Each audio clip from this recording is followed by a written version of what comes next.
कोलकाता के मंच पे आरजेडी नेता तेजस्वी यादव भी चमके और बोले भी, एग्रेसिव भी रहे, लेकिन कहीं न कहीं उनकी बातों से झलक रहा था कि बिहार और पश्चिम बंगाल की राजनीति को लेकर के वो कंफ्यूज तो नहीं। क्योंकि पहले उन्होंने अपील की कि जो बीजेपी को हरा सकता है उसको वोट दीजिए, फिर बाद में ममता बनर्जी का हाथ मजबूत करने की अपील की। क्या है इस पूरे उसके पीछे कि उनकी रणनीति क्या है, कहाँ क्यों कंफ्यूज हो रहे हैं, बिहार को लेकर के हो रहे हैं या देश को लेकर या पश्चिम बंगाल को लेकर के, इस पर बातचीत करेंगे। बातचीत के लिए मौजूद है हमारे साथ हमारे सहयोगी रितेश वर्मा जी। रितेश जी, आप तो बिहार से हैं भी और नज़र भी रखते हैं बिहार की राजनीति पे, क्यों ऐसा तेजस्वी ने किया? हाँ, मतलब तेजस्वी जिस रफ्तार से और जिस तेवर के साथ भाषण कर रहे थे, भाषण की शुरुआत ही उन्होंने ईडी और सीबीआई की चर्चा से की, तो उनकी आखिरी पंक्ति थी जब वो लड़खड़ाए।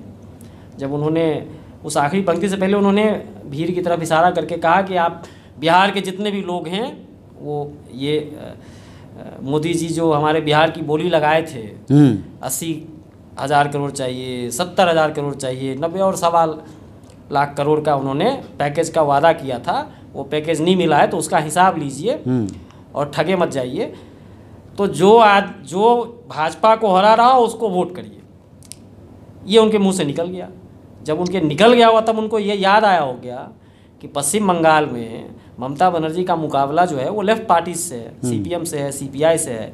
और ये दोनों पार्टियां जो उनके पिताजी लालू प्रसाद यादव हैं उनके अनन्य मित्र, इन दोनों पार्टियों में उनके पिताजी के अनन्य मित्र रहे हैं और उनकी पार्टी को लेफ्ट पार्टीज़ की सरकार, लेफ्ट पार्टी का सपोर्ट मिलता रहा और उनके पिताजी ने भी राष्ट्रीय राजनीति में लेफ्ट वालों को सपोर्ट किया है। तो मुझे लगता है कि वहाँ वो बोलने वक्त कन्फ्यूज़न था, इसीलिए उन्होंने पहले ये कहा कि जो भाजपा को हरा सकता है उसको वोट करिए।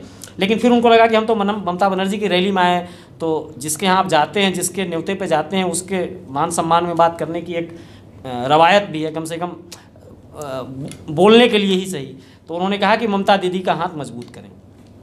तो मुझे लगता है कि वो कन्फ्यूज है क्योंकि बिहार में उनको लेफ़्ट पार्टीज से गठबंधन की एक संभावना है। लेफ़्ट पार्टीज़ का बिहार में कुछ इलाकों में अच्छा प्रभाव है, जहां ये माना जाता है कि अगर लेफ़्ट पार्टीज़ के साथ कुछ कास्ट बेस्ड पार्टीज जैसे आरजेडी, एलजेपी, इस तरह की पार्टियां हों या नेशनल पार्टीज़, इसमें से किसी के साथ उनका अलायंस हो जाए तो वो सीटें वो कन्वर्ट हो जाती हैं उस अलायंस के पक्ष में। जैसे एक इलाका है बेगूसराय, एक इलाका है मधुबनी, भागलपुर एक बार सीपीएम ने जीता था, सुबोध राय सीपीएम वहाँ से आरजेडी के सपोर्ट से जीते थे। तो कुछ इलाके हैं जहाँ पे कम्युनिस्ट पार्टियों के पास लोकसभा सीटों के हिसाब से बात करें तो 1 लाख, 1.25 लाख, 1.5 लाख टाइप के वोट हैं। हाँ। और उसमें अगर कोई इस तरह की caste based party 1, 2 lakh, 3 lakh vote वाली पार्टी अगर आगे ऐड हो जाए तो वो सीट कन्वर्ट हो सकती है, उस पार्टी को निकाल सकती है। तो मुझे लगता है वो कन्फ्यूजन उनको रहा होगा और वहाँ उनकी बातचीत चल ही रही है इस समय भी, क्योंकि बिहार से, बेगूसराय से कन्हैया कुमार लड़ने वाले हैं जो जेएनयू छात्र संघ के चर्चित छात्र अध्यक्ष रहे हैं।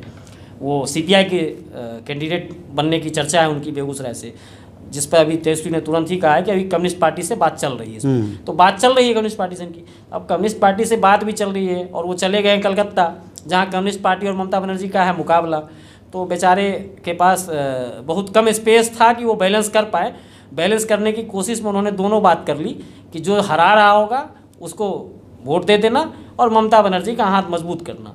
तो ममता दीदी का हाथ मजबूत करना है पहला काम, और अगर ममता बनर्जी से नहीं हार रहा हो किसी सीट पे, भाजपा किसी और से हार रहा हो तो उसी को वोट दे देना, ये उनका मैसेज है। चलिए, ये डबल माइंड हो रहे थे कहीं ना कहीं कि एक तरफ उनकी रैली में आए हैं, दूसरी तरफ उन्हें बिहार के भी इक्वेशन का ध्यान रखना है। राजनीति में ऐसा होता है, वैसे भी विपक्ष जब अलग अलग रोड़ा और ईंट जुटा करके भानुमति का कुनबा जोड़ेंगे तो ये कन्फ्यूजन बना रहता है। बहरहाल तेजस्वी यादव ने अपने तरीके से बैलेंस करने की कोशिश की। तो आप ऐसी खबरों के लिए देखते रहिए हमारा डिजिटल चैनल इन खबर, उसे लाइक कीजिए, सब्सक्राइब कीजिए, कमेंट बॉक्स में जा करके कमेंट जरूर लिखें और घंटी भी बजाते रहें।